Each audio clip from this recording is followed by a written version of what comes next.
Hi guys, मैं गिरीश यादव सेवा आप सभी दर्शकों का हार्दिक स्वागत करता हूं। जहां तक मैंने देखा और सुना है कि आप लोगों के विचार इस नेटवर्क मार्केटिंग के बारे में ठीक नहीं है। जी हां, आप बिल्कुल ठीक कह रहे हैं। नेटवर्क मार्केटिंग के बारे में अगर आप पूछे तो अलग अलग लोगों के अलग अलग विचार होंगे। कारण साफ है कि उन लोगों ने नेटवर्क मार्केटिंग के बारे में ठीक से अध्ययन ही नहीं किया है और ना ही कभी उसे समझा है। जैसे कि एक बार मैंने एक कहानी सुनी थी कि 4 अंधों को एक हाथी के सामने ले जाकर खड़ा कर दिया जाता है और पूछा जाता है कि बताओ यह हाथी दिखने में कैसा लगता है। तब एक अंधे के हाथ में हाथी का पाँव आ जाता है तो वह कहता है कि यह एक खम्भे जैसा है। दूसरे के हाथ में हाथी की पूँछ आ जाती है, वह कहता है कि यह सांप जैसा है। तीसरे के हाथ में हाथी की सूंड आती है तो वह कहता है कि यह एक बड़े पाइप जैसा है।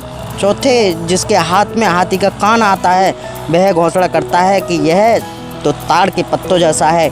इस प्रकार चारों में विवाद उत्पन्न हो जाता है।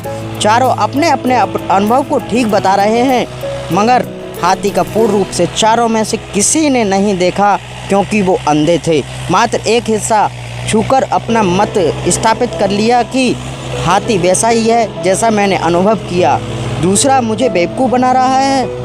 ठीक इसी प्रकार नेटवर्क मार्केटिंग के विषय में लोगों के अलग अलग अनुभव और अलग अलग विचार। किसी को लगता है कि यह मेंबर बनाने की स्कीम है, किसी को लगता है यह एजेंट बनाने की स्कीम है, किसी को लगता है कि ये प्रोडक्ट बेचने का काम है, किसी को लगता है कि यह पैसा ठगने का काम है, किसी को कुछ तो किसी को कुछ लगता है।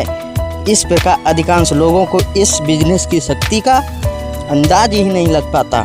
बहुत से आपके जानकर प्रारंभ में इस व्यवसाय के साथ जुड़ने के लिए आपको मन कर सकते हैं, साथ ही वे आपके मनोबल को तोड़ सकते हैं कि कोशिश भी कर सकते हैं।